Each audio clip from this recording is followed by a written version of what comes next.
என்ற நிறுவனம் என்ன சொல்லி இருக்குன்னா, மரியாதைக்குரிய பாரத பிரதமர் அவர்களின் திட்டம் இந்தியாவில் 140 கோடி பேர்ல எத்தனை குடும்பங்கள் இருக்கிறதோ அந்த குடும்பத்தில் ஒருவராவது பலனடைந்திருக்கிறார்கள்.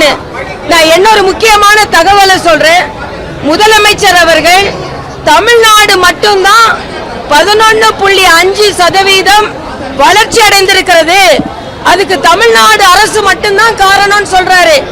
ஆனா மத்திய அரசின் பங்கு அதுல இருக்குது. உதாரணத்திற்கு சொல்றேன், முத்ரா வங்கி திட்டத்தின் மூலமாக தொழில் முனைவோர் ஆனவங்க 3 லட்சம் கோடி தமிழ்நாட்டில் கொடுக்கப்பட்டிருக்கிறது. 68% பெண்கள், 10% சிறுபான்மையினர், 1 கோடி பேருக்கு ஆயுஷ்மான் திட்டம் என்று இந்த விபத்து காப்பீடு கொடுக்கப்பட்டிருக்கிறது.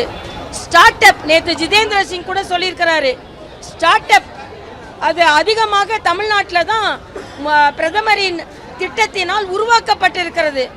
ஆக எல்லா தொழிலும் மத்திய அரசின் உதவியோடு புதிய புதிய தொழில்கள் உருவாகும் பொழுது நிச்சயமாக மாநிலத்தின் பொருளாதாரம் உயரும்.